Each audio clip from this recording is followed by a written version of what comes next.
Hello बच्चों, मैं आपका आडी सर लेकर आया हूँ आर्म्स एकेडमी डिजिटल चैनल पे एक बहुत ही इम्पोर्टेंट रिवीजन जो आपको क्विक रिवाइज करने के लिए काम में आने वाली है। लाइक जिस पे ऑलमोस्ट एवरी ईयर कभी ना कभी एक मतलब क्वेश्चन आ ही रहा है। तो मैंने आपके लिए क्या किया है कि उसका सारा कॉम्प्रिहेंसिव डेटा कलेक्ट करके ये वीडियो बना रहा हूँ। आप लोगों को यहाँ पे दिख ही रहा है, like the video is talking about the years given in NCERT. आप लोगों को मालूम है पूरे एनसीईआरटी में आप देखोगे तो बहुत सारे चैप्टर में अलग अलग ईयर्स के बारे में अच्छी खासी इंफॉर्मेशन दी हुई है। और मैच द पेयर में, फिल इन द ब्लैंक्स में, correct incorrect statement type of question में इस पे क्वेश्चंस बन रहे हैं, आपको पूछे जा रहे हैं। और बहुत बार होता है कि मतलब कंफ्यूज हो जाते हो आप लोग। तो एक छोटा सा वीडियो है आपके लिए जिसमें हम लोग like we are going to discuss about the all the years that has been mentioned into the NCERT book. तो आपको रिवाइज करने के लिए एक सिंगल वीडियो में सब कुछ मिल जाएगा। आपको 10 बार हर पेज पे जाकर हर चैप्टर में जाकर देखने की जरूरत नहीं। वो मेहनत मैंने कर ली आपके लिए। आप सिर्फ इस वीडियो को एक बार दो बार देख लो। जाने से पहले एक एग्जाम को, किसी भी एग्जाम को जा रहे हो तो आप इस वीडियो को एक बार देख लो तो आपको याद रह जाएंगे। और जाते जाते हम ना लाइक सिर्फ ना नेम ऑफ साइंटिस्ट, ईयर इतना ही नहीं देखेंगे, उसमें लाइक हुआ क्या था, उसका लाइक बायोलॉजिकल इंपॉर्टेंस क्या है, इस पे भी हम थोड़ा सा ज्यादा फोकस करेंगे ना। तो आप लोगों का बहुत सारा जो प्रिपरेशन का काम है वो इजी हो जाएगा। And that's what like I am trying to help you a lot. चलो, so let's begin from the first. Like मैंने 11 टू 12 ऐसे ही ये पूरी रखी हुई है कि मैंने starting from the first chapter से लेके चलो तो अगले लास्ट चैप्टर तक हम लोग ये देखते जाएंगे। और जो सबसे कॉमनली आते हैं, सबसे ज्यादा बार पूछे जाते हैं, उन्हीं ईयर्स पे मैंने सबसे ज्यादा फोकस किया हुआ है। उसके बारे में हम लोग मैक्सिमम डिटेल में बात करने वाले हैं। तो पहले देखो ये जो है डीजे इवानोवस्की। देखो इनका ईयर दिया हुआ है हमें एनसीईआरटी में 1892। ये चैप्टर कौन सा है आप लोगों को याद आएगा? इवानोवस्की मतलब बायोलॉजिकल क्लासिफिकेशन के बारे में बताया है। हाँ, इसका जो लास्ट पार्ट है, बहुत बार ऐसे हो जाता है लास्ट पार्ट को पहुंचते पहुंचते ना आप लोग रीड करते ही नहीं हो। पर ऐसे नहीं, वहां पे एक छोटा सा ईयर दिया हुआ है, ये इंपॉर्टेंट ईयर है, वो वहां पे मेंशन्ड है।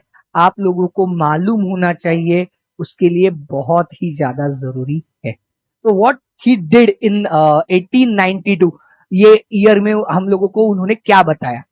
ही recognise certain microbes as a casual और the causal organism of the mosaic disease in tobacco. तो देखो हम लोगों को वहां पे दिया हुआ है कि लाइक सबसे पहले हम लोगों को पता चला कि लाइक बैक्टीरिया से भी छोटे there are certain pathogens that may cause one disease in the tobacco, and this information was provided by the DJ Ivanovsky in 1892। अब सब कुछ नहीं बताऊंगा मैं, पर वहां पे जितना इंपॉर्टेंट हम लोगों को दिया है, क्योंकि अदरवाइज बहुत लंबा वीडियो हो जाएगा और आप एंड में जाते जाते थक जाओगे और सारे ईयर्स भी तो कवर करने हैं हम लोगों को। तो मैं जितनी इंपॉर्टेंट इंफॉर्मेशन वहां पे है वो सारी मैं आप लोगों को यहाँ पे बताता हूँ। तो like it was about the, like ये बायोलॉजिकल क्लासिफिकेशन का है। एंड यहाँ पे देखो it is mainly talking about the viruses. उसने डायरेक्टली टर्म कॉइन नहीं की है, टेक्निकली आप लोग देखोगे तो virus this term is coined by the Louis Pasteur, पर आपके बुक में वो अब सेंटेंस हटाया गया है। हाँ, ओके, चलो लेट्स मूव अहेड। एमडब्ल्यू बाइजेरिंग इन 1898। देखो एमडब्ल्यू बाइजेरिंग के बारे में हम लोग बात कर रहे हैं यहाँ पे। एंड इन द ईयर 1898 मतलब इसके 6 साल बाद, इवानोस्की के 6 साल बाद, he demonstrated that the extract of infected plants of tobacco could cause the infection in healthy plants and called as fluid as a contagium vivum। देखो ये बहुत कुछ ऐसे स्टेटमेंट्स है अपने एनसीईआरटी में। Contagium vivum fluidum, that is infectious fluid. हम लोग ये देखो बहुत बार सिर्फ इतना स्टेटमेंट आ जाएगा और उससे रिलेटेड आप लोगों को ईयर पूछा जाएगा, तो देखो, और या साइंटिस्ट का नाम पूछा जाएगा। तो देखो दोनों एक साथ हो रहे हैं, आपको ईयर भी हो रहे हैं और साइंटिस्ट भी हो रहे हैं। देखो किसी ना किसी ईयर के साथ कोई ना कोई साइंटिस्ट ही एसोसिएटेड होगा, ऐसे हवा में तो सब कुछ चलेगा नहीं, बराबर है। तो contagium vivum fluidum, this term और ये जो लाइक सेंटेंस है that was given by the M.W. Weigening in 1898 year, and what he demonstrated that extract of infected plant of tobacco, जो हम लोगों को इवानोस्की ने दिखाया कि like there is a some disease causing organism, कौन सा है वो बताया नहीं है। हाँ, मैं वैसे नहीं बता रहा हूँ, बाद में हम लोगों को पता चला we are talking about virus. So इसके बाद आया वो contagium vivum fluidum by the Beijerinck in the 1898, don't forget the year, important है। नेक्स्ट देखेंगे डब्ल्यू एम स्टैनली, देखो वो एम डब्ल्यू था और ये है डब्ल्यू एम स्टैनली, देखो दोनों के इनिशियल्स उल्टे पुल्टे तो कंफ्यूज मत हो जाना। इन 1935, देखो ये ईयर कौन सा आया 1935, देखो बहुत टाइम चला गया। अगर आप देखोगे यहाँ पे तो बाइजेरिंग ने 1898 और डब्ल्यू एम स्टैनली नियरली 40 साल बीच में, 37 ईयर्स गए बीच में। And what he did, he crystallize the crystals consisting of largely of protein, like virus के क्रिस्टलाइज करना शुरू कर दिया, वायरसेस को क्रिस्टलाइज किया, तब जाकर हम लोगों को उसका स्ट्रक्चर समझ में आया, उसका बायोकेमिकल कंपोजिशन समझ में आया। उसके लिए बहुत इंपॉर्टेंट था कि लाइक उसको क्रिस्टलाइजेशन करना। ये किसने अचीव किया, डब्ल्यू एम स्टैनली इन 1935 में किया था। और वहां पे हम लोगों को क्या पता चला, these crystals are mainly made up of proteins. देखो यहां तक हम लोगों को सारा वायरस के लिए था, ये भी सब कुछ बायोलॉजिकल क्लासिफिकेशन चैप्टर का ही है। ये भूलना नहीं है चैप्टर आपको कौन सा है। अब देखो उसके ऑलमोस्ट लास्ट पैराग्राफ में टियोडाइनर नाम के एक साइंटिस्ट का नाम है, जिन्होंने इन 1971, टियोडाइनर इन 1971 he discovered the new infectious agent that is viroids। तब तक हम लोगों को वायरस ही सबसे छोटे लग रहे थे, बट टियोडाइनर को एक नया इन्फेक्शियस पार्टिकल दिखाई दिया, लाइक उनको पता चला ये इन्फेक्शियस एजेंट है। बाद में उनको जाकर बुलाया हम लोगों ने वायरॉइड, इन 1971 की बात कर रहे हैं हम लोग, that was smaller than the virus and cause potato spindle tuber disease. ये डिसीज का भी नाम याद रख लो। देखो मैंने सारी इंपॉर्टेंट चीजें आपको एक वीडियो में मैं बहुत सारी चीजें आपको बताने वाला। The video is a single video, but एक वीडियो करोगे ना तो आपके आने वाले शायद 2 क्वेश्चंस हो गए, आइदर साइंटिस्ट से रिलेटेड होगा या ईयर से रिलेटेड होगा। ये 1 या 2 क्वेश्चंस है जो आपके डेफिनेटली हो जाएंगे, इसलिए ये वीडियो आपके लिए इंपॉर्टेंट है। सो टियोडाइनर ये भी हमारा बायोलॉजिकल क्लासिफिकेशन चैप्टर है, उसमें से ही इंफॉर्मेशन है। This is also from the biological classification.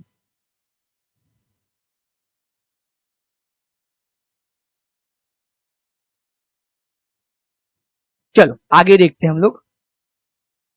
Next is, हम आगे बढ़ते हैं उसी चैप्टर में अबाउट द विटेकर। हाँ, विटेकर, आर एच विटेकर के बारे में हम बात करते हैं। एंड इन 1969 आगे के चैप्टर में हम देखते हैं कि कहां पे कि लाइक उन्होंने like in 1969 he suggested the 5 kingdom classification. He was the first one to give us idea about the 5 kingdom classification and he was the R H Whittaker. सिर्फ विटेकर नहीं, इनको शायद टाइपिंग के वक्त रह गया, आर एच विटेकर, इनको R H Whittaker करके बुलाएंगे। हाँ, and he suggested about the 5 kingdom. हम लोगों ने देखा है बायोलॉजिकल क्लासिफिकेशन के वक्त कौन कौन से, और उस वक्त आपने अगर ये वीडियो फॉलो किए तो वहां पे भी मैंने बहुत बार इस ईयर का 1969 के साल का बहुत बार जिक्र किया हुआ है आपको, वहां पे मैंने बहुत बार इस पे एम्फसिस किया है। R H Whittaker was very important. उन्होंने जो ये 1969 में हम लोगों को बताया कि like how the classification of the living organisms can be done in 5 different like kingdoms. तो ये जो सिस्टम थी, ये जो क्लासिफिकेशन का तरीका था, तो हम लोगों को ये दिया है आर एच विटेकर नाम के बहुत बढ़िया साइंटिस्ट थे, उन्होंने बताया इन 1969।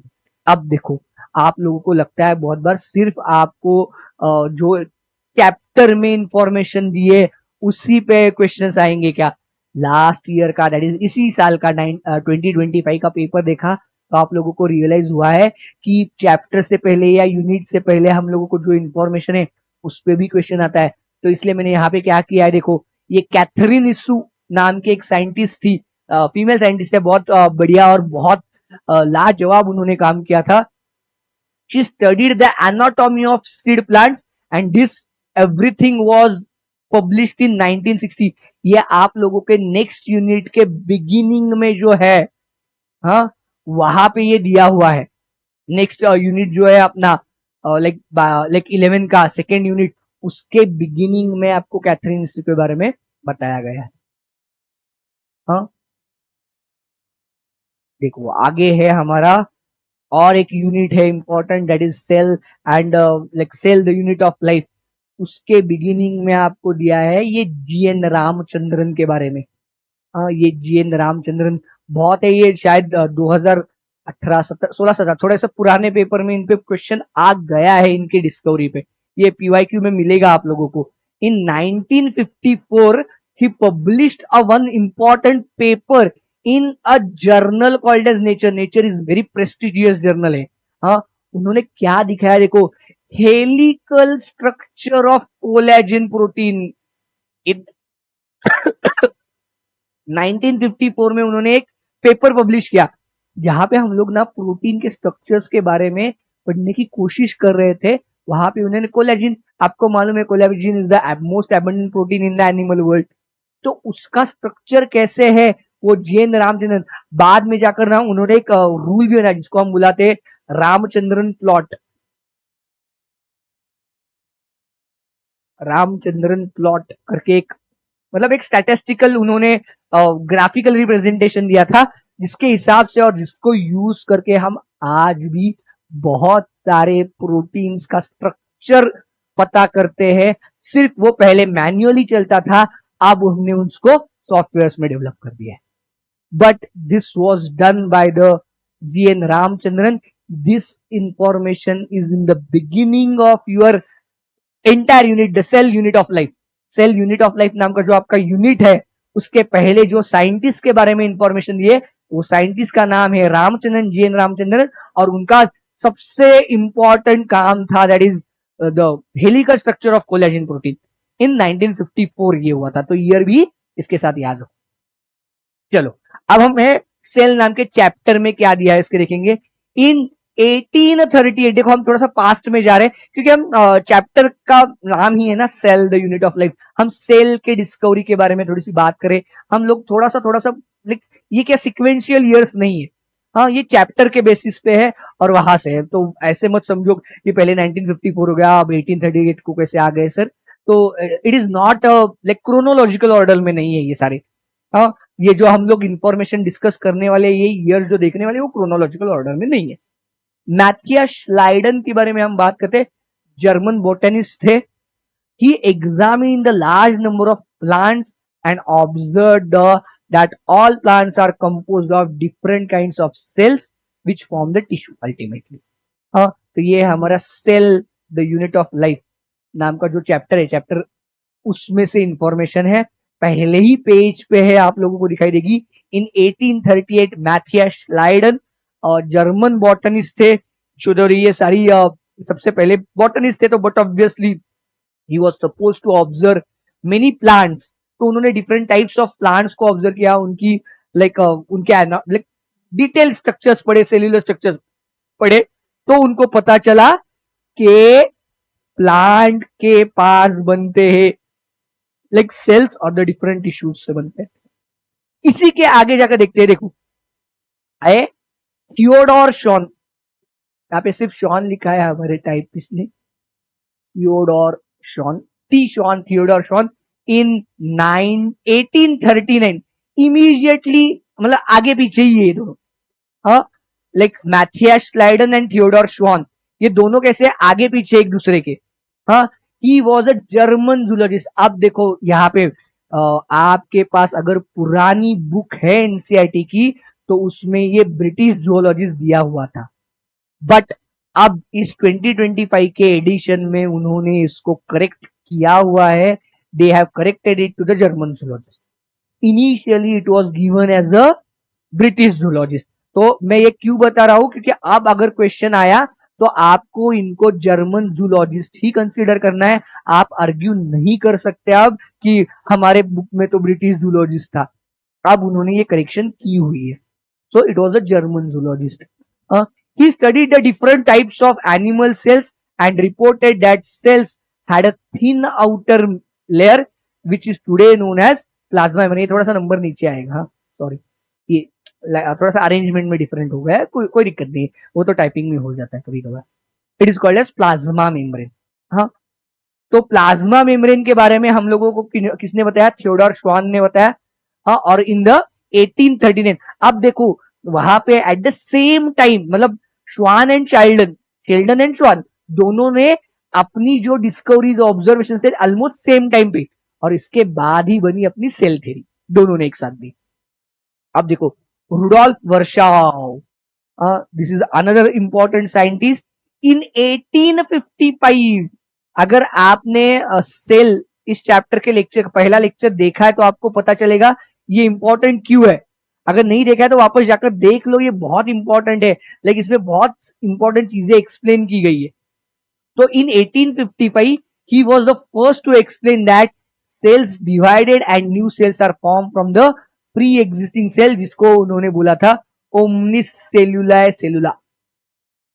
देखो हमने वहां पे देखा फ्लूइड कंटेनियम फ्लूइडम, हाँ, तो यहाँ पे भी ऐसा एक स्टेटमेंट है ओमनिस सेल्यूलाe सेलुला। इसका मतलब है new cells are form from the pre existing cells. New cells are form from the pre existing cells. ये बहुत ही इंपॉर्टेंट था। क्यों था? क्योंकि तब तक लोगों को पता नहीं चला था कि नई सेल बनती कैसे। तो ये सबसे पहले हम लोगों को किसने दिखा दिया? ये रुडोल्फ वर्शाव नाम के साइंटिस्ट ने हम लोगों को दिखाया कि अरे नई सेल बनने के लिए क्या चाहिए? एक पहले सेल होनी चाहिए, उसी सेल से नई सेल बनेगी, अदरवाइज नहीं बनेगी, अदरवाइज नहीं बनेगी। ये उन्होंने हम सब लोगों को दिखाया सबसे पहले बात। हाँ, इसमें एक क्वेश्चन आप लोग जो पूछते हो आता ही है कि लाइक सर तो पहली सेल कैसे बनी? वो तो पता चल जाएगा आपको, थोड़े से आगे हम बढ़ते जाएंगे, जैसे हम थोड़ा थोड़ा आगे पढ़ते जाएंगे ना तो आपको पता चल ही जाएगा कि पहली सेल कैसे बनी है, किसने कब कैसे बताया, हम लोग डिस्कस करने वाले हैं। चलो अब उसी चैप्टर में, सेल नाम के चैप्टर में, जैसे इलेक्ट्रॉन माइक्रोस्कोप का फॉर्मेशन हुआ, लाइक लोगों ने इलेक्ट्रॉन माइक्रोस्कोप बनाया, लाइक आपको नाम नहीं है पर मैं बता देता हूँ, नॉल एंड रुश्का नाम के दो साइंटिस्ट थे जिन्होंने इलेक्ट्रॉन माइक्रोस्कोप लाइक डिजाइन किया। अब इलेक्ट्रॉन माइक्रोस्कोप जैसे डिजाइन हुआ तो लोगों में लाइक लोगों के पास टूल आ गया to observe more, to study more and to understand more. तो बहुत सारे scientist with the help of electron microscope they started studying about the different cell structures. So वहां पे आए ये दो, सिंगर एंड निकोलसन इन 1972। देखो सिंगर एंड निकोलसन नाम के ये दो जो साइंटिस्ट थे, उन्होंने कंबाइन लेग टुगेदर उन्होंने ये काम किया एंड दे अंडरस्टूड और they propose the structure of fluid mosaic model. ये इंप्रूव मॉडल था, उसके पहले लोगों को सैंडविच मॉडल, ये मॉडल, वो मॉडल, ऐसे करके बहुत सारे थे, but the most widely accepted and more accurate cell membrane का स्ट्रक्चर जिसको हम फ्लूइड मोजाइक मॉडल बुलाते हैं, that was proposed by the Singer and Nicolson in 1972। कब बताया हम लोगों को? 1972 में सिंगर एंड निकोलसन ने बताया। ईयर याद रखो, करेक्ट इनकरेक्ट स्टेटमेंट में ये बहुत बार आता है। चल उसी चैप्टर में, अपने सेल नाम के ही चैप्टर में है ये कैमेलो गोल्गी करके एक बहुत बढ़िया साइंटिस्ट है, मतलब ही वाज अ न्यूरोलॉजिस्ट, उन्होंने बहुत डॉक्टर भी थे, उन्होंने बहुत काम भी किया है इन 1898। तो देखो even much prior to the like invention of like electron microscope, उन्होंने क्या देखा? He was the first one to observe densely stained reticular structures near the nucleus. These were later named as Golgi bodies। उनको हम लोग बाद में बुलाते हैं गोल्गी बॉडीज, आज उनको हमने डेडिकेट ही कर दिया। He was the first, सिर्फ different type of staining method से उन्होंने सबसे पहले ऑब्जर्व किया था। नॉर्मल माइक्रोस्कोप था उस वक्त, माइक्रोस्कोप तो उसके बहुत पहले बना था। एंटन फॉन लुएनहॉफ ने बहुत पहले माइक्रोस्कोप बनाया था और वहां पे उन्होंने बहुत सारा स्टडी किया ही था already. But with the help of different staining procedures, he was the first one to observe the Golgi bodies, जिसको Golgi bodies, Golgi apparatus करके हम बुलाते. तो ये उन्होंने 1898 में सबसे पहले ऑब्जर्व करके रखा हुआ था और देखा हुआ था. उसको ही हमने आगे जाकर Golgi bodies बुलाना शुरू कर दिया. देखो ये तो बहुत ही एक इम्पोर्टेंट है. राइबोसोम्स के बारे में बात करते हैं हम लोग, जो जॉर्ज पैलाडे नाम के एक साइंटिस्ट ने with the help of electron microscope इन 1953 में ऑब्जर्व किए, जिसको इनिशियली पैलाडे पार्टिकल्स करके भी हम बुलाते थे. राइबोसोम हमने बाद में नाम दिया इसको पैलाडे पार्टिकल्स करके हम लोगों ने इनिशियली बोला हुआ था. आज हम लोगों को like detail structure of ribosomes मालूम है. हम लोगों को, आप लोगों को याद होगा 70s ribosomes in prokaryote, 80s ribosomes in eukaryote, ये सब है और इसके बारे में बहुत डिटेल आज हम लोगों को मालूम है. पर सबसे पहले बहुत माइन्यूट होते राइबोसोम्स, तो उनको इलेक्ट्रॉन माइक्रोस्कोप के नीचे ऑब्जर्व करके उनके बारे में पढ़ना, ये सबसे पहले काम किया था जॉर्ज पैलाडे ने. उसके लिए हम लोग उनको पहले पैलाडे पार्टिकल्स करके भी बुलाते थे. अब हम उनको लाइक वर्ल्ड वाइड अब सब जगह पे हम उनको सिर्फ राइबोसोम्स करके ही बुलाते. This was observed by the George पैलाडे and the in year 1953. आप लोग याद रखना, ये ईयर में आगे जाकर मैं इसका एक मेंशन देने वाला हूँ आप लोगों को. इसका नाम मेंशन देने वाला हूँ. 1953 का ईयर देखो बहुत ही इंपॉर्टेंट है हमारे बायोलॉजी में. मतलब ये मैं तो मानता हूँ ये 50 का डेकेड ही बहुत इंपॉर्टेंट है. तो ये 53 याद रखना, मैं आगे जाकर आपको 2 बार एक मेंशन देने वाला हूँ उसके बारे में. हाँ याद रखेंगे, मैं बताऊंगा आप लोगों को, याद करवा कर दूंगा कि हम मैंने ये बताया था आप लोगों को. ऐसे करोगे ना कोरिलेटिवली तो जल्दी याद रह जाएंगे. अदरवाइज बहुत मोनोटोनस हो गया ना तो आप लोग आधा लेक्चर छोड़कर भाग जाओगे कि क्या सर हम एनसीईआरटी से पढ़ ले और आपके वीडियो से देख ले, दोनों में डिफरेंस नहीं. पर ऐसे कोरिलेटिवली थोड़े से इंटेलिजेंटली हम लोग पढ़ेंगे ना कि 1953 में क्या क्या हुआ था. तो देखो पहला तो हमने जॉर्ज पैलाडे के पार्टिकल्स देखे, मतलब राइबोसोम्स देखे. आगे जाकर हम और 2 चीजें देखने वाले हैं. सेकेंड वन इज और the next is nucleus. like nucleus as a cell organelle was first described by the Robert brown. ये तो बहुत फेमस इंसान थे. इन्होंने 1831, अब तो ये देखो कब के बाबा आदम के जमाने की बात है, 1831 कितने पुराने टाइम पे उन्होंने बता दिया. ये क्यों पॉसिबल हुआ? Because nucleus is a dense and easily like stain कर सकते थे और नॉर्मल माइक्रोस्कोप के नीचे वो दिख जाता था डेंस पार्टिकल करके, बहुत इमीडिएटली पता चलता था. तो लाइक वहां पे हम लोगों को ये दिखाई दी. अब देखो वापस आएंगे हम लोग अगला यूनिट पे जा रहे हैं जहां पे हम लोग लाइक प्लांट फिजियोलॉजी का यूनिट के बारे में. पर उसके भी इनिशियल में जहां पे प्लांट फिजियोलॉजी का यूनिट शुरू होता है वहां पे जी एक साइंटिस्ट के बारे में हम लोगों को इंफॉर्मेशन दिए. उनका नाम है मेल्विन केल्विन. इनका कंट्रीब्यूशन का जो लेक्चर है C3C4 साइकिल का, मेनली C3 साइकिल का, C4 नहीं, C4 cycle hatch and slack है, पर C3 साइकिल जो है हमारी, उसके बारे में मैंने डिटेल लेक्चर डाला हुआ है, देख लो, बहुत जरूरी है. ही was the first one to mapping the pathway of carbon assimilation. अब इसका सारा का मतलब मैंने उस लेक्चर में दिया हुआ है, आप लोग एक बार देख लेना, आपको समझ में आ जाएगा. In photosynthesis that earned him a Nobel prize in 1961. ये 1961 का जो नोबेल प्राइज दिया गया वो मेल्विन केल्विन को दिया गया in order to understand carbon कैसे असिमिलेट होता है. असिमिलेट होता है मतलब कार्बन डाइऑक्साइड आने के बाद उससे शुगर बनने तक का सफर, ये कैसे होता है. ये बहुत इंटरेस्टिंग डिस्को थी और बहुत टाइम टेकिंग थी, बहुत काम करना पड़ा था भाई इन लोगों को. अकेले नहीं थे, उनकी पूरा ग्रुप था, but he was the first person to start working. तो बाकी लोगों ने बाद में ज्वाइन किया है. तो लाइक उनको नोबेल प्राइज मिला है, बट ग्रेट आदमी थे ये. Okay, let's understand about the next scientist that has mentioned in the like NCERT, Julius von Sachs. आप जूलियस बुलाओ पर यूलियस फॉन सैक्स is the more appropriate pronunciation. In 1860, देखो अब वापस हम पीछे आ गए, 100 साल पीछे आ गए ऑलमोस्ट.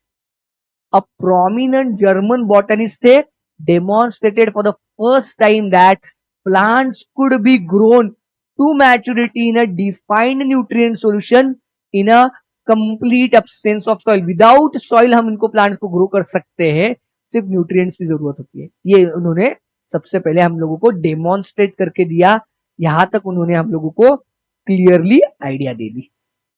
आगे देखते चलो। हाँ, जोसेफ प्रिस्टली, बढ़िया साइंटिस्ट है ये। हाँ, लाइक बहुत, मतलब बहुत बहुत टैलेंटेड थे। और अब ईयर देखोगे ना, 1770, मतलब टेक्नोलॉजी के नाम पे तो कुछ था ही नहीं उस वक्त, टेक्नोलॉजी नाम के कुछ नहीं था, फिर भी what ever was available and the talent he had, on the basis of that बहुत ज्यादा लॉजिकल रीजनिंग ये सब पे लाइक सोच समझ के, like he performed a series of experiments that reveal that essential role of air in the growth of green plants. हमारे plants grow करने में लाइक जो एयर का जो रोल है, उनका आपको याद होगा, उन्होंने एक एक्सपेरिमेंट किया था जहां पे उन्होंने एक burning candle and rats bell jar के अंदर रखकर वो एक्सपेरिमेंट किया था। Ultimately he was the one who discovered the presence of oxygen और oxygen as a another gas in 1774। सबसे पहले उन्होंने देखा कि हवा की जरूरत है, एयर की जरूरत है। हाँ, और एयर है, पर उस एयर में से कौन सा कंपोनेंट है, दैट इज ऑक्सीजन, वो उन्होंने 1774 में प्रूव करके दिखा। ओके, ये बहुत इंपॉर्टेंट है। अब देखो, एक दो यहाँ पे डेफिनेट ईयर नहीं है, यहाँ से आगे एक दो तीन साइंटिस्ट के लिए, पर उनकी एक रेंज दी गई है, ये भी मैंने मेंशन करके रखी है। यहाँ पे डेफिनेट ईयर कोई पूछेगा नहीं, पर जाते जाते आपको एटलीस्ट साइंटिस्ट और उनका रोल तो पता चले, बराबर है ना, साइंटिस्ट और उनका रोल पता चले, इसलिए मैंने वो रेंज के साथ देकर रखे हुए। यहाँ पे नेक्स्ट साइंटिस्ट है यान इंगेन हाउस। हाँ, ये सब सब सारे साइंटिस्ट है आपको फोटोसिंथेसिस इन हायर प्लांट्स वाले चैप्टर में, आपको मालूम है ही, बट ये आपको क्विक रिवाइज करने के लिए मैं यहाँ पे लिखवा कर दे रहा हूँ।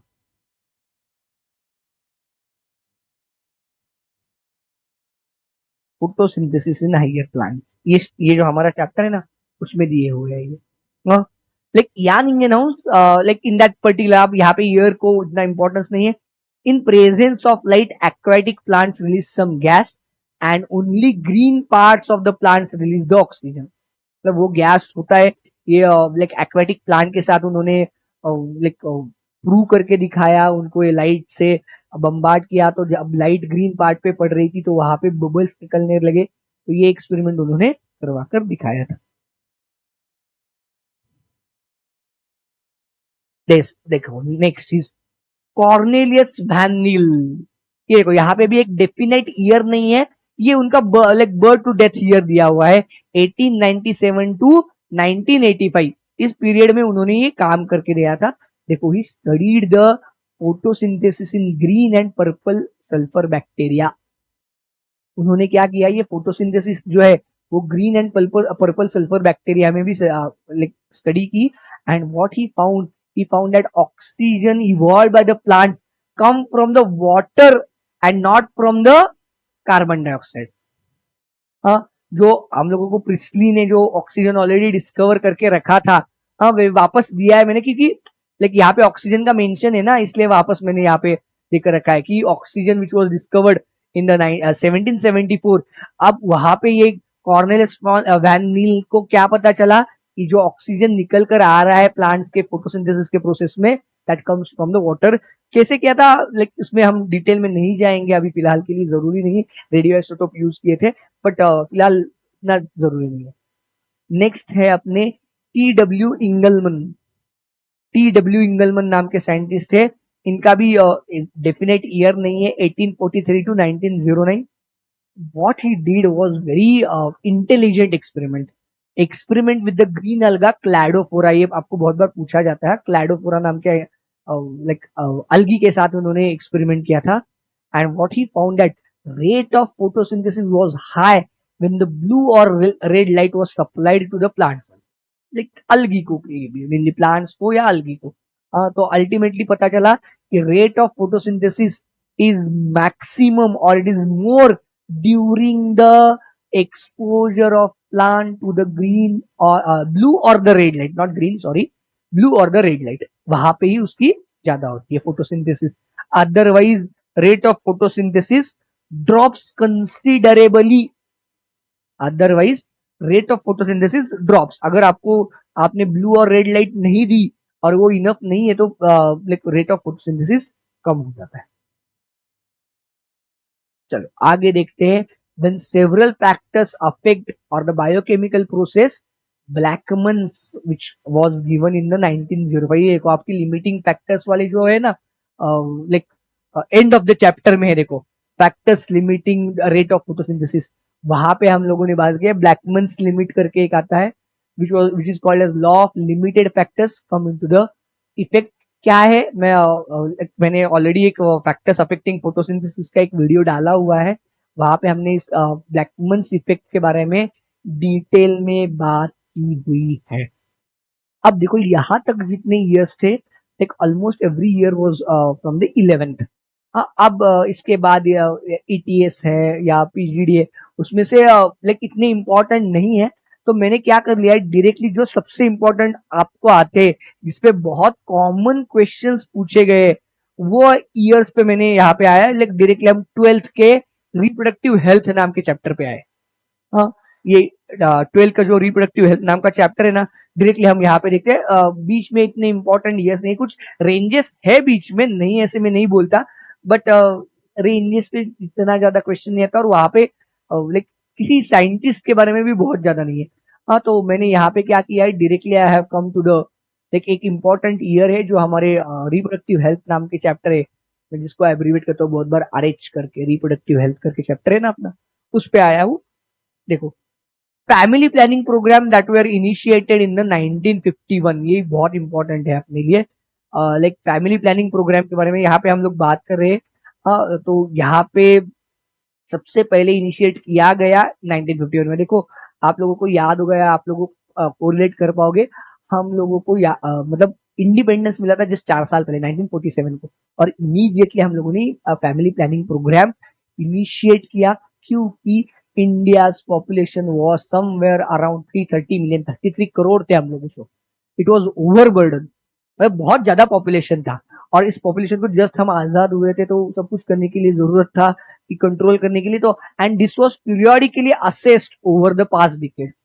तो मतलब जैसे टेक्नोलॉजीज बदल रही है, जैसे मेडिकल साइंस में इंप्रूवमेंट हो रहे हैं, वैसे हम इसको थोड़ा सा असिस्ट कर रहे हैं कि उसमें और क्या बना सकते हैं और क्या ला सकते हैं, कैसे हम इस फैमिली प्लानिंग प्रोग्राम को और ज्यादा अच्छा बना सकते हैं, उस पर हम लोग रिसर्च करवा रहे हैं और उसको इम्प्रूवमेंट कर रहे हैं। Government of India legalise MTP, medical termination of pregnancy, MTP जिसको हम अबॉर्शन या इंड्यूस्ड अबॉर्शन बुलाते हैं, हाँ, that is MTP, that is medical like medical termination of pregnancy, which was legalised in 1971। और उसमें ना और एक चीज है, 2017 में एक अमेंडमेंट है।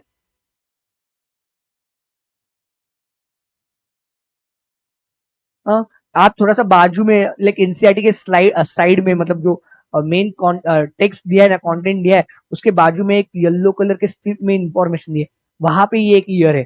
हाँ, ये मैंने जानबूझ के वहां पे नहीं लिखा था, क्योंकि मैं आपको यहाँ पे बताना चाहता हूँ, क्योंकि वो डायरेक्टली टेक्स्ट में नहीं है आपके, वो बाजू में दिया गया है 2017। हाँ, फर्स्ट हमें एक अमेंडमेंट किया, अब वो अमेंडमेंट के थ्रू हम लोगों ने क्या अचीव किया, इनिशियली हम लोगों ने बताया था कि like MTP is allowed only during the first trimester, पहले 3 महीने में ही अलाउड थी, बट बाद में हमने इसको जब अमेंड किया तो with certain condition by the opinion of 2 medical practitioners, अगर उनके दोनों को लगता है तो हम लोग uncertain grounds we can terminate the pregnancy after the like first trimester also. तो ये भी हम लोगों ने अलाउ कर दिया है, इसका अमेंडमेंट है 2017 का है। हाँ, वो वहां पे दिया है, आप लोग देख लेना एक बार, उसके मेडिकल ग्राउंड्स दिए हैं। अब हमें एनसीईआरटी की कोई लाइन छोड़नी नहीं है। हाँ, जब ये चैप्टर का वीडियो आएगा तो मैं उसमें वो डाल ही दूंगा, don't worry about it, but तब तक ये याद रखो 2017 का एक एक्स्ट्रा अमेंडमेंट है इसमें, इस अमेंडमेंट पे वो इंपॉर्टेंट चीजें बनी थी। तो चलो आगे देखते हैं। आता है अपना ग्रेगोर मेंडल, ये बढ़िया सा अपना आता है principles of inheritance and variation, POI करके मैं जिसको बुलाता हूँ, आपको मालूम है, इस चैप्टर पे हम आते हैं। Like he conducted the experiments in the 7 years 1856 to 1863। अब इसमें ना एक बहुत इंटरेस्टिंग क्वेश्चन आता है, आप लोगों को थोड़ा सा जाते जाते ये ईयर से रिलेटेड इसलिए बताता हूँ। बहुत बार आता है कि he conducted the experiments in the 19th century, so it is 1856 to 1863 is 19th century। होता क्या है, आप लोगों को ईयर याद रहते हैं 1856 टू 1863, आपको लगता है इट इज 18th सेंचुरी, नहीं ऐसे होता नहीं है। This is the 19th century. Century एक आगे होती है, मतलब ये 18 है ना तो सेंचुरी 19 होगी। जब 19 का ईयर चलेगा, मतलब यहाँ पे देखो ये 19 का ईयर चल रहा है तो यहाँ ये 20th सेंचुरी है, और यहाँ पे 20 का ईयर चल रहा है तो ये 21st सेंचुरी है। अब 22nd सेंचुरी में नहीं है, हाँ अभी जाना बाकी है और बहुत साल बाकी है। हाँ तो उसके लिए टाइम है हम आगे जाने के लिए, पर ऐसे होता है, this is 19th century, this is 20th century and this is 21st century.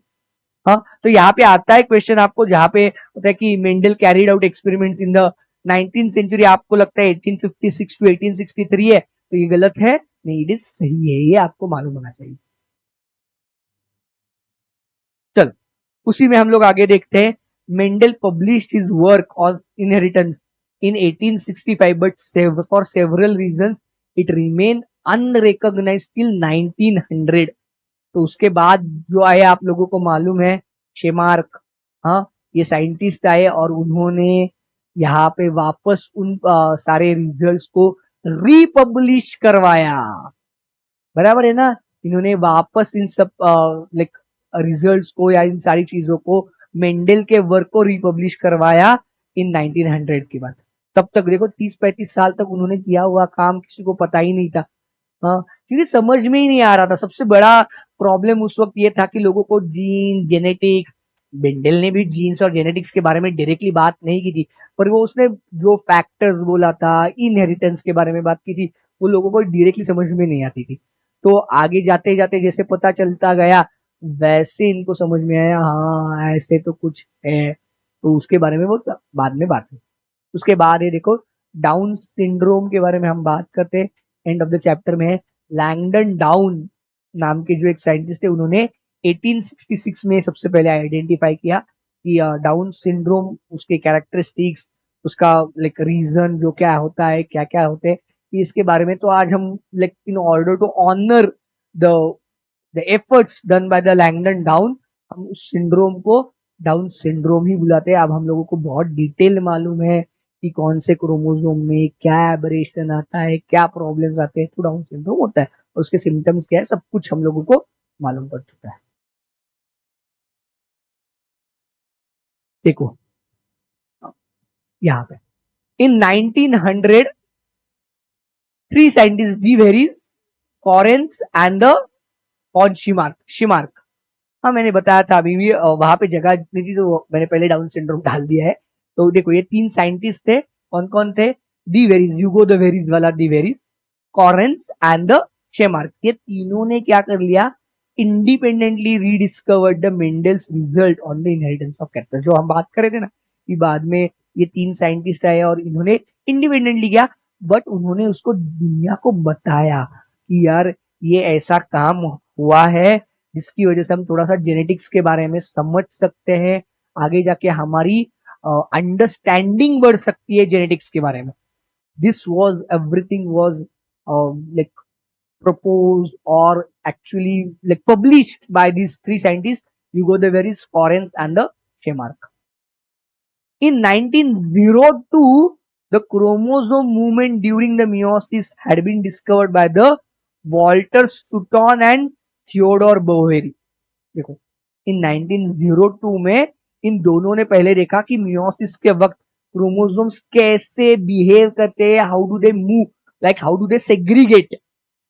हाँ जो हमें मेंडल ने जो लॉज देकर रखे थे ना, law of segregation, law of independent assortment, dominance यहाँ पे रिलेटेड नहीं करेगा, पर वहां पे वो उन्होंने सबसे पहले ऑब्जर्व किया। हाँ they observe the chromosome movement during the meiosis had been work out. The Walter Sutton and like Theodor Boveri, they propose the chromosomal theory of inheritance. तो उस वक्त पता चला कि इनहेरिटेंस के लिए क्रोमोसोम्स कैसे बिहेव करते हैं, कैसे कैरेक्टरिस्टिक्स का डिस्ट्रीब्यूशन होगा, कैसे गैमेट फॉर्मेशन के वक्त कैसे क्रोमोसोम्स सेग्रीगेट होने वाले या कैसे सेपरेट होने वाले, इनके बारे में हमें वॉल्टन सुटॉन एंड थियोडोर बोवेरी नाम के दो साइंटिस्ट ने बताया हुआ है। देखो आगे जाते रहे, इसी पीओआई में से ही है, हिंकिंग नाम के एक साइंटिस्ट ने 1891 में लाइक ही ऑब्जर्व और he discovered the presence of x chromosome. हाँ, जो हम लोग बोलते हैं ना कि ह्यूमन में लाइक जेंडर डिफाइनिंग क्रोमोसोम्स होते हैं, जैसे एक्स एक्स है तो फीमेल है, एक्स वाई है तो मेल है।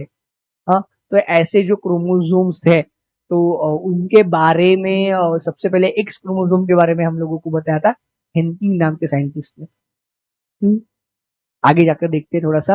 अब ये आएगा मॉलिक्यूलर बेसिस ऑफ इनहेरिटेंस, यहाँ पे मैं जिसको मैं बहुत बार एब्रीवेट करता हूँ, molecular basis of inheritance, that is MBI करके।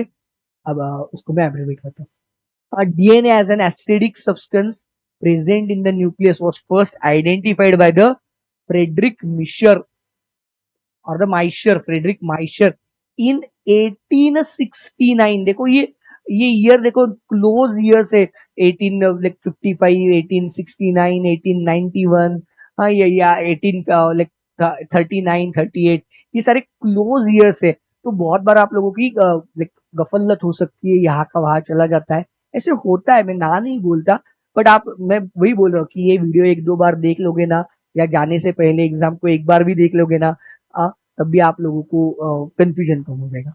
ही named it as a nuclein, उसने इस एसिडिक सब्सटेंस को नाम दिया था, न्यूक्लीन करके नाम दिया था।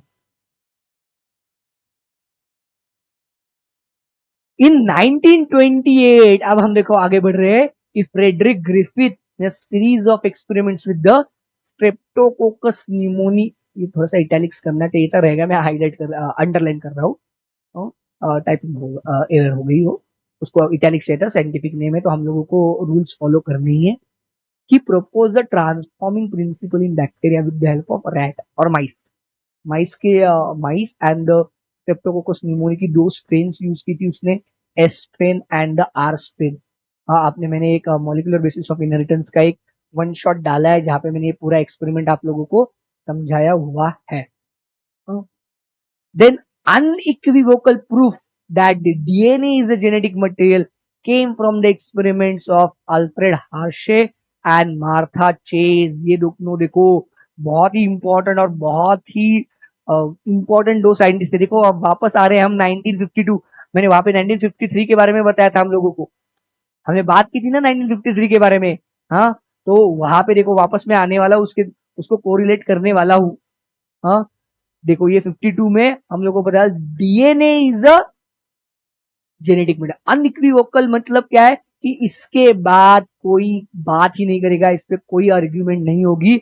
इस प्रूफ ने लाइक, मतलब जैसे हम इंग्लिश में बोलते हैं ना, final nail in the coffin, कि आप सबको पता है और सबको एक्सेप्ट करना ही पड़ेगा कि जो अपना लाइक डीएनए है that is the only genetic material, उसके अलावा कुछ नहीं हो सकता। लोगों को लगता था प्रोटीन है, आरएनए है, फलाना है, ढिलाना है, नहीं, सिर्फ और सिर्फ DNA is a genetic material है, जो ट्रांसफॉर्मिंग प्रिंसिपल में आया था। चल, इन 1953 आ गए क्या, देखो वापस हम 1953 पे आ गए, पहले भी हमने बात की थी। हाँ, मैंने उस वक्त बताया था, इस वक्त देखो 1953, James Watson, Francis Crick and Maurice Wilkins करके और एक साइंटिस्ट थे, पर मेजोरिटीली पॉपुलर ये दोनों ही हो चुके हैं। मॉरिस विल्किंस को बहुत कम लोग सॉरी याद रखते हैं, पर ये तीन साइंटिस्ट थे, जेम्स वाटसन, फ्रांसिस क्रिक, ये दोनों ही थे। और like what they did, based on the X ray diffraction data they propose the double helix model, जो आज हम ये निकालते हैं ऐसे, ये वाला मतलब।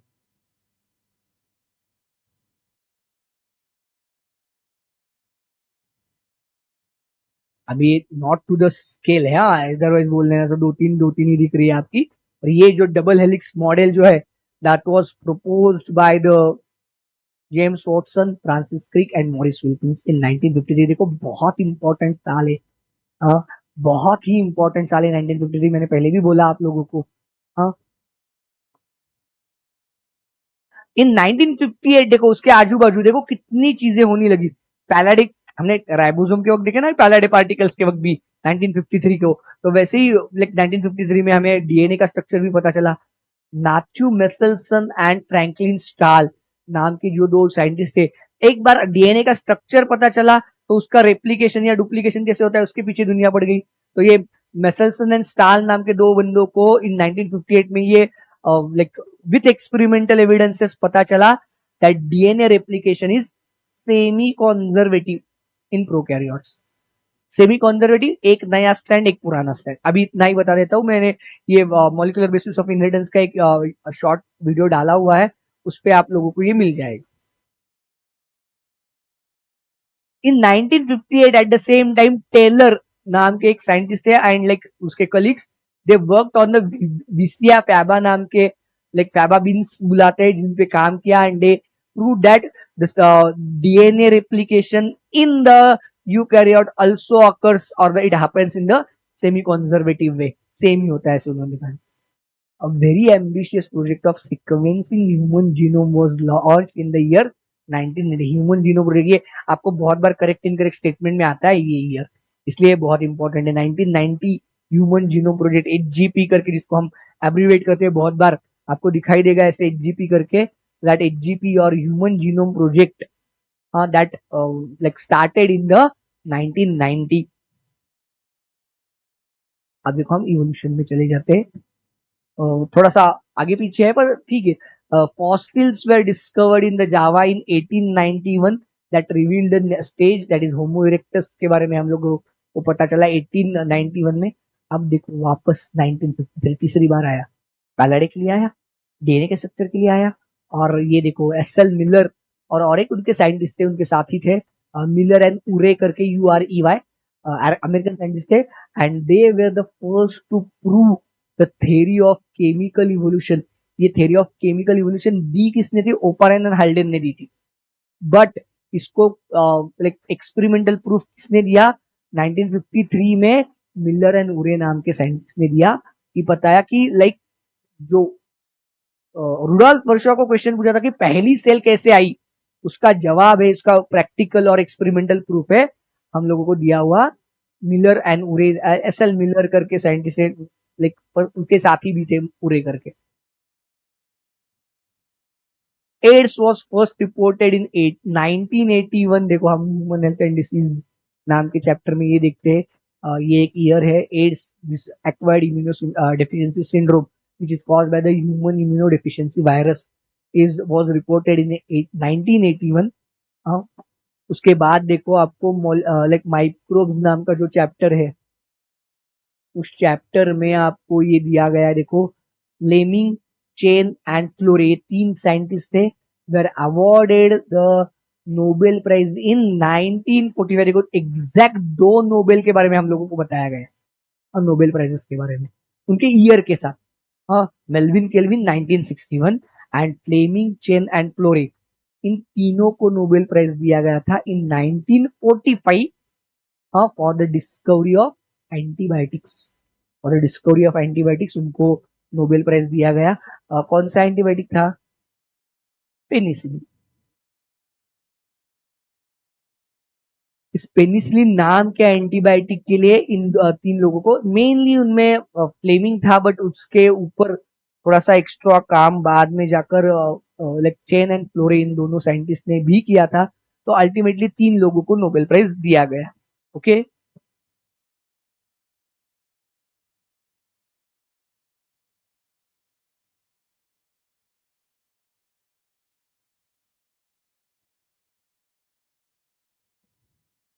ठीक है, यहाँ तक।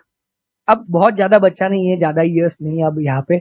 मेजोरिटी ऑफ द पार्ट थोड़ा सा बायोटेक्नोलॉजी में है, बट मेजोरिटी ऑफ जिसपे क्वेश्चंस आते हैं ईयर पे रिलेटेड तो यहाँ तक ही है। आगे भी है, मैं बताने वाला हूँ, ऐसे नहीं कि आगे का पढ़ने नहीं वाले हम लोग, आगे के भी देखने वाले हैं। देखो अब हम जाते हैं बायोटेक्नोलॉजी वाले चैप्टर में। यहाँ पे देखो स्टैनली कोहन और हर्बर्ट बोयर, इनमें ये साइंटिस्ट के बारे में हम लोगों को थोड़ी सी इंफॉर्मेशन पहले यूनिट के बिगिनिंग में जो पैराग्राफ दिया है उसमें भी है। अब देखो आप पूछोगे sir human health and disease और माइक्रोब्स वाला जो यूनिट है उनमें भी एक साइंटिस्ट के बारे में बताया, आपने लिया क्यों नहीं? उसमें उस साइंटिस्ट के मतलब जिनके बारे में बताया गया है that is like M S Swaminathan के बारे में। अब जो उससे रिलेटेड टॉपिक था strategies in improvement in food production वाला, वो चैप्टर अब एनसीईआरटी ने कंप्लीटली हटाया है, वो एनटीए ने भी हटाया, एनएमसी ने भी हटाया कि आपको उस पे क्वेश्चंस आने वाले नहीं। तो उस पैराग्राफ पे जो साइंटिस्ट के बारे में दिया है इसलिए मैंने उनको यहाँ पे इंक्लूड नहीं किया, क्योंकि that is not related with the rest of the chapter. मतलब वो उससे रिलेटेड जो चैप्टर था ना वो चैप्टर ही हटाया गया है, तो शायद उस पर कभी क्वेश्चन आएगा। मैं आपके वीडियो की अननेसेसरी लेंथ बढ़ाना नहीं चाहता था। अ, आपका वीडियो लाइक इनफ टाइम में कंप्लीट हो ताकि आप लोगों को देखने में भी आसानी हो, अदरवाइज बोर हो जाओगे। हाँ, मिलने वाली इंफॉर्मेशन आप बोलोगे सर एक क्वेश्चन के लिए क्या, पर एक क्वेश्चन भी हम लोगों को इम्पोर्टेंट होता है। Stanley Cohen and Herbert Boyer, they accomplished the construction of first artificial recombinant DNA in 1970। तो देखो अब यहां से ना बायोटेक्नोलॉजी का बर्थ हम बोलते हैं। मतलब ये जैसे पता चला कि यार हम लोग आर्टिफिशियल डीएनए, दो डीएनए के मॉलिक्यूल्स को हम एक दूसरे के साथ इन विट्रो लैबोरेटरी कंडीशन में पैच करवा सकते, जोड़ सकते और उससे नया कुछ बना सकते, ये जैसे पता चला वहां से बायोटेक्नोलॉजी ने शेप लेना शुरू कर दिया। तो उसका उसके हम फोर फादर्स बुलाते हैं, स्टैनली कोहेन, हार्बर्ट बोयर, इन दोनों को। In the year 1963, two enzymes responsible for restricting growth of bacteriophage in E. coli were isolated. They like E. coli से ये दो like enzymes मिले थे, जिसको ही आगे जाकर हम लोगों ने उसमें से एक कंपोनेंट को हमने बोला रेस्ट्रिक्शन एंजाइम्स बुलाया। Restriction because they restricted the growth of bacteriophage into the E coli. तो उसको हमने रेस्ट्रिक्शन एंजाइम्स करके बुलाया हुआ है। उसी पे आगे ये लाइक नई पूरी की पूरी हम बायोटेक्नोलॉजी एक फील्ड ही बनता गया, एक नया फील्ड ने जन्म लिया है।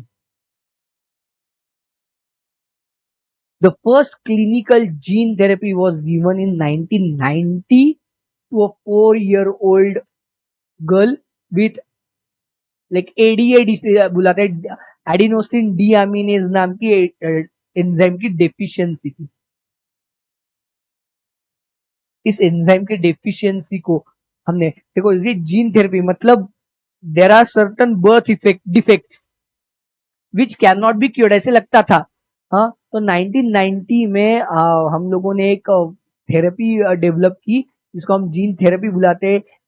उस गर्ल में ना एडिनोसिन डीअमीनेज नाम का एंजाइम हमें अरे नॉर्मल फंक्शन के लिए लगता है, इम्यूनिटी के फंक्शन के लिए लगता है, जो डिफेक्टिव था। तो हमने क्या किया, किसी हेल्दी पर्सन से वो जीन आइसोलेट किया और उसके लिम्फोसाइट्स में डाली और वही लिम्फोसाइट्स हमने उस गर्ल को दी। ये this was the first attempt of gene therapy. अब इसमें थोड़ी इंप्रूवमेंट हो चुकी है, हम डायरेक्टली ऐसे करते रहेंगे, मतलब लिम्फोसाइट में डालेंगे तो लिम्फोसाइट का तो लाइफ स्पैन कम होता है तो वो जल्दी मर भी जाती है। बट इसलिए इसको बार बार रिप्लेनिश करना पड़ता है, या लाइक हम लोगों को बहुत ज्यादा देनी पड़ती है। बट हम अब ये यहाँ तक भी पहुंच चुके हैं कि हम लोग एम्ब्रियोनिक लेवल तक भी सेल्स को मॉडिफाई कर सकते हैं with the help of gene therapy. हाँ, तो इस पे हम लोग काम कर। आगे देखते हैं कि इन 1983 सॉरी इन 1983 लिली लिली इली लिली इली लिली नाम की जो एक अमेरिकन कंपनी थी, बायोटेक्नोलॉजी के प्रोडक्ट्स निकालने वाली कंपनी है, they produce the first genetically engineered insulin by the recombinant DNA technology. अब देखो एक साल ना इस पे 2023 में एक क्वेश्चन था, which of the following statements are true for the genetically engineered insulin. जहां पे ये पूछा है सिर्फ जेनेटिकली, तो बाकी के जो इंसुलिन नॉर्मल इंसुलिन के स्टेटमेंट है वो गलत थे। और वहां पे ऐसे कुछ तो था कि 1983 से रिलेटेड वो एक स्टेटमेंट, अब मैं पूरा क्वेश्चन भूल गया, बट इससे रिलेटेड था वो क्वेश्चन। तो वहां पे जाकर आप देख लेना कि ये ईयर इंपॉर्टेंट है। And the name of company is इली लिली। इली लिली नाम के कंपनी ने सबसे पहले genetically engineer insulin diabetes mellitus को क्योर करने के लिए हमें इस हार्मोन की जरूरत होती है, नॉट एंजाइम, हार्मोन की जरूरत होती है। तो इस हार्मोन को हम लोग पहले तो लाइक पिग और कैटल के लाइक पैंक्रियास से आइसोलेट करते थे, it use to be very costly, उसके साइड इफेक्ट्स होते थे। अब यहाँ से हमने निकाला हुआ है तो उसके साइड इफेक्ट्स ना के बराबर है, और क्वांटिटी भी जितनी चाहे उतनी हम उसको प्रोड्यूस कर सकते हैं।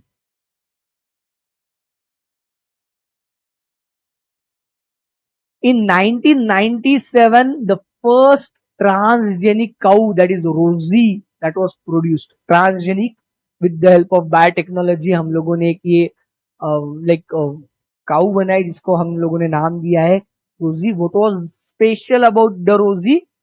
Whatever the milk produced by this Rosie, that had the human protein enriched milk which was 2.4 gram alpha lactalbumin का प्रोटीन था।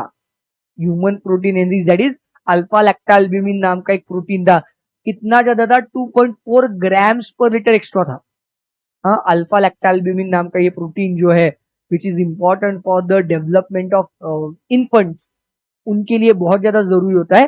तो वहां पे ये जो रोजी काउ से जो मिल्क बनाया हम लोगों ने, या रोजी काउ बनी और उससे जो मिल्क प्रोडक्शन होता था उसमें नियरली 2.4 ग्राम पर लीटर एक्स्ट्रा अल्फा लैक्टा एल्ब्यूमिन नाम का प्रोटीन मिलता है। इन 1997 देखो, American company got patent rights on the basmati rice.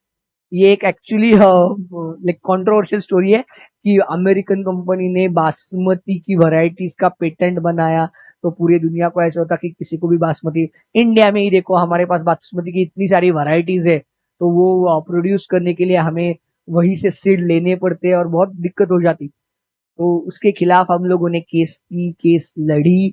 Like इसमें एक बहुत बड़े साइंटिस्ट है लाइक रघुनाथ माशेलकर, उन्होंने ये फाइट किया और like he was the instrumental to get the rights back to the India, कि ये हमारी नेटिव वैरायटी, इस पे आप लोग कोई भी पेटेंट नहीं ले सकते, ऐसे उन्होंने प्रूव करके दिखाया हुआ। अब देखो ये डायरेक्टली हम बायोडाइवर्सिटी की तरफ चले जाते हैं, क्योंकि बीच में ईयर्स नहीं है, अब ज्यादा कुछ ज्यादा इंपॉर्टेंट ईयर्स नहीं है, ये बायोडाइवर्सिटी एंड कंजर्वेशन नाम का जो चैप्टर है ये।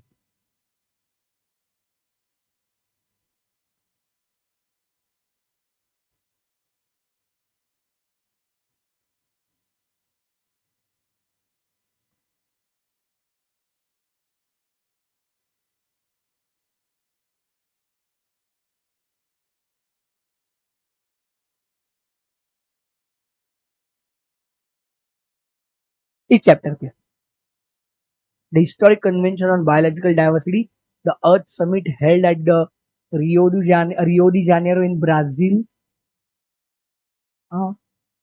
इन 1992। सबसे पहला ये अर्थ समिट हुआ था रियो डी जेनेरो में, ब्राजील में 1992 में हुआ था। एंड फॉलो मीट हुई थी वर्ल्ड समिट। ये देखो अर्थ समिट है ये, और ये वर्ल्ड समिट, ये दोनों अलग चीज है। For the sustainable development held in the 2002, 10 साल बाद उसके, इन जोहान्सबर्ग साउथ अफ्रीका में हुआ। वो ब्राजील में हुआ था, ये साउथ अफ्रीका में हुआ था। ये दोनों कन्वेंशन हुए थे, और उसके उसके हिसाब से हम लोगों ने बायोडाइवर्सिटी कंजर्वेशन पे पूरी दुनिया को क्या स्टेप्स लेने चाहिए, क्या क्या काम करना चाहिए, इस पे हम लोगों ने डिटेल स्टडी किया था। Okay, so this was all about the most important year, जिसपे बहुत बार क्वेश्चंस आते हैं, match the pair type of questions आते हैं। बहुत बार आप लोगों ने देखा होगा कि करेक्ट इनकरेक्ट स्टेटमेंट में आते हैं, ईयर होते हैं, वहां पे साइंटिस्ट के नाम होते हैं। ये जो सारे इंपॉर्टेंट है वो मैंने यहाँ पे कवर करवा कर दिए। I hope this would help you to revise the years as early as possible and as quickly as possible. ये एक घंटे भर का वीडियो है, लेस देन 1 ईयर का 1 आवर का वीडियो है आपके लिए, उस एक घंटे भर में आप ये पूरा रिवाइज कर पाओ। तो thank you very much, stay tune, stay connected. में ऐसी कुछ और ट्रिक्स एंड टिप्स लेकर आने वाला हूँ along with our regular content. ये आपके लिए लाइक बूस्टर होगा, ये आपके प्रिपरेशन में आपको कुछ टिप्स मिलेगी ताकि आपकी प्रिपरेशन ज्यादा अच्छी हो। Okay, stay tuned, stay connected. Thank you very much.